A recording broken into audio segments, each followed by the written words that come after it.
Hey there. I hope everyone is doing well. And if you are listening, please put your name in the comments. I'll be watching the comments here. Love to connect with you all and respond to any questions you might have. So feel free to say hi. Let me know where you're from. And certainly, if you have any questions or comments, anything you'd like to add, please drop them in the comments. I will be responding. It might take me a moment because when things are live, there's a lag, a latency. But once I see it, I will. I'll certainly respond. So please do say hi and ask your questions. So today I'm going to be talking about liberating structures, and I'm really excited about our upcoming workshops next week. We've got two workshops available at different time zones, so you can connect and engage in the evening Central Time. So a little more convenient for Asia and Australia. Also, we're going to do one as well on the 10th and 11th, which will be a little more convenient for the Americas. And it looks like Seth is coming in from Johannesburg. Great to see you there. And let's dig in a little bit. I wanted to give you a little bit of context in case you hadn't heard or weren't super familiar with liberating structures.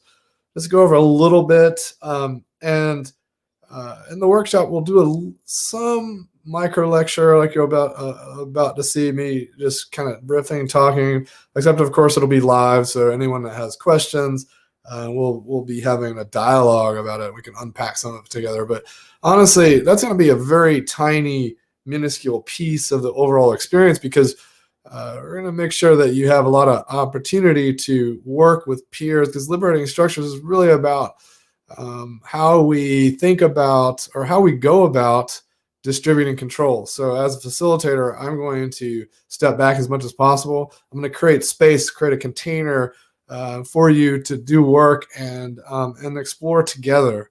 So you'll not only be learning the tools, but you'll be exploring what the stuff means together and unpacking it together. And so without further ado, let's take a look here at some of the stuff I've prepared around liberating structures. And liberating structures is a 34 method library created by Henry Lipmanowitz and Keith McCandless. And they have a book out, Liberating Structures. And they also have a website you can go to if you go to liberatingstructures.com. And for noobs on the website, I highly recommend just go check out the menu. Let's go read through the structures and think about what they do. And you can actually jump straight to the sequence and allocation of time. And that really goes through kind of what you would be doing in the room, especially if you've got any experience facilitating or running meetings. It'll start to kind of click as, oh, I see what this is about. And then you can step back and think about, read the language, think about when it's helpful to use. And speaking of when it's helpful to use, if you go to voltagecontrol.com, our website, and check out the Liberating Structures When PDF, it's under our resources section. If you go to learn under voltagecontrol.com, in the learn menu, you'll see resources. And there you'll find our Liberating Structures When document. It goes through all of the methods and gives you pertinent situations that you might find yourself in when liberating structures would be helpful. And that's actually one of the exercises we'll do. I'm sure we'll share the PDF. You'll have it as a reference. But we really think it's important for you to take a moment, integrate it into how you approach meetings, how you approach your work, and think about when these tools will be valuable to you and what you do. And so as you go through that moment and start to sketch these things out, explore that, then you can start to surface up and bubble up questions you might have or things that are maybe not so clear. And we want to do that during the workshop so that we can unpack that together, explore it. You can ask questions of their peers. And then as you get more clarity, then you can get some deeper questions. And I think that's the power of doing this work together so that we can learn much more quickly. So who uses liberating structures? Lots of people. And one of my favorite stories is from the billing clinic. And they were confronted with this massive problem around MRSA. And that's MRSA. It's the superbug that is really hard to eradicate. If it gets in a clinic or a hospital, then it's really pervasive. It's really hard to attack and combat. And ultimately, they were able to use liberating structures as a way to explore techniques to combat the superbug, which is really phenomenal. And to the point where their peers and others in the industry start to recognize and give them a lot of credibility around the work they did. And these experts were puzzled. How did you do this work? And they really pointed back to this like group exploration, this empowering of everyone to come up with solutions. And I thought that was really impressive. And there's a concept in liberating structures around not importing best practices. And it's based out of one of the principles where we're going to explore innovation together, and we're going to look into where these things can surface from in these unexpected places rather than leaning on the experts. So it's in practice in a lot of places, and I'm finding it's growing quite a bit. And in the agile community, of course, the design community is starting to hear about it and starting to integrate it in some of the things they do. Definitely very powerful. Highly recommend you come check it out with us, or just go to the website and learn a little more. So I want to just go a little bit into this concept of what liberating structures are, so you can at least at a high level understand them. And the idea is that we have this concept of conventional structures, and these are our defaults. These are the things that we will gravitate towards if we're not given a better option. If we don't put much thought or intention into the way we come together to meet, we're going to do things like presentations and open discussions. And one of the pitfalls of presentation is that it's one direction. It's me presenting to you. And this can be okay in small doses, but we all know it gets really boring to sit and listen to someone for a long time, which is why I'm hoping to get through this quickly, and why I don't spend much time in the workshop presenting. We're going to work through the content together. We're going to explore it. We're going to give everyone an opportunity to get their arms around it and start to understand it more deeply and get to those more poignant questions. And open discussion, also something we gravitate to, not super effective. Usually, it's fairly chaotic.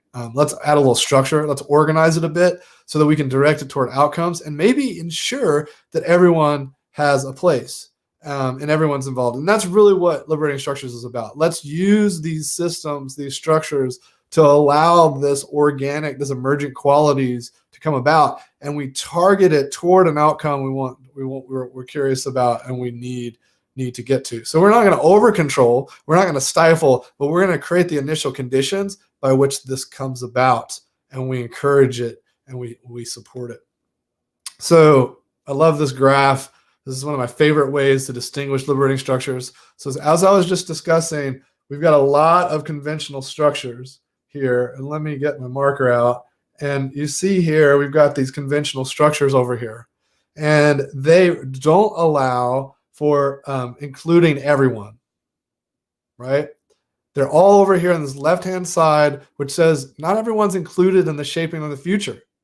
And as we all know, diversity is really important, and we can't really harness the power of diversity unless we're truly inclusive. Liberating structures by design, their sheer nature, their purpose in life is to include everyone. So they're inclusive by design.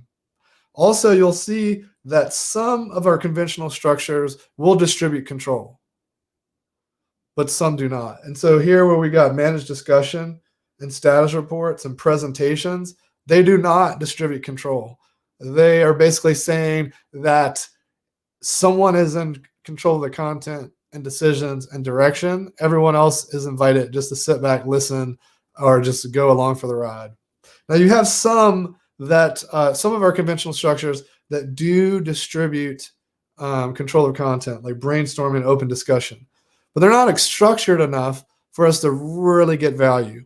And in fact, I would argue if you see here, brainstorming is truly not um, not all the way inclusive, because we often fall into traps where we're judging too quickly, or we're just not we're just kind of having an open discussion about a thing without really great tools for harvesting and for shaping and directing. Or frankly, there's no real rubric or rules or any structure to make sure everyone's being heard. So even though they do distribute control of content, they don't do it super well, and they certainly don't include everyone in the shaping of the future or selection of the direction or the end outcomes. So I love this graph. It really helps differentiate why liberating structures were invented, and what they seek to uphold, and where they hope to take us. So again, one thing I'd like to point out before I adjourn here, and it looks like Seth's got a question, so I'll get to that momentarily. It is an ever-evolving list, and the way that the list is evolving, and the way they add to the structures is by considering their principles. So these are rules by which liberating structures uphold themselves. And I'll be going over all those 12 principles, as well as the 5 design elements in the workshop. We'll be exploring those together, unpacking them. You can, of course, go to the Liberating Structures website, read all about it yourself. In fact, here is a big tip for you meeting facilitators, whether you're liberating structure practitioner or not. If you go look at those principles and go think about the design elements, you'll find some of your work in there, and it'll make you think about your meetings differently. So even looking at those principles and design elements and how you can change your meetings, really good thing to do, even if you're not going to put any of the actual structures into use. All right, here from Seth from Johannesburg. Do you find liberating structures to be an appropriate framework for public sector government policy? What types of challenges have you typically solved using the framework? Absolutely. Public sector is and policy is really great opportunity for liberating structures, because they create a dialogue. And if we're going to have great policy, we have to have great dialogue around the people that are going to be impacted by that policy and the people that have to enforce that policy. And so we can bring those people together and have those conversations. We don't do a ton of public sector work ourselves, but we, to date, because we're always trying new industries and new things, but they're definitely colleagues that do a lot of that work in the space. We've worked a lot with a group that does a lot of water quality work, whether that's abatement or treatment or policy work around water quality and hydrology. And so they've been a great channel partner of ours. They're called Respec, and so through those relationships, we've definitely done some policy work, and there are some workshops that involved every level of government you can imagine. So we had federal, we had state, we had local, regional. We even had first responders. So it was quite a diverse group, looking at the problem from lots of different angles, and that's what makes for really profound and deep solutions. Liberating structures can make that possible. So I highly encourage you to check it out. I think it's applicable for any environment, and I think that the real trick is that they're customizable. So they're made in a way to help humans come together and relate and work together, but they don't have assumptions over the work you're doing. And in fact, one of the key things that's a part of every liberating structure is the invitation. And you're invited or encouraged to change the invitation to suit your purposes, craft it to meet the needs of your group, to help them understand why they're coming together to discuss and relate. And so, if you look at our liberating structures when document, it's really getting to things like when we want to review something, we want to have a retrospective, when we want to explore a sensitive topic, when we want to understand the dynamics of the team and how we relate and support and get into each other's ways. Those dynamics, those human dynamics, apply across every industry, across every sector, because all those things involve humans. Alrighty. Well, thanks a bunch. And thanks for the question, Seth. I really appreciate the engagement. And, connect with me, reach out, ask me questions anytime. And hopefully we'll see you at the Liberating Structures workshops. One of them, we got 2 coming up for different time zones. And, I'm going to be going live now every Tuesday. So you can set your clocks to it. It'll be a regular occurrence. I thought that might be easier for folks to know that it's when to expect it, and you can set your clock to it. So we'll see you next week, and hopefully you having a great winter morning.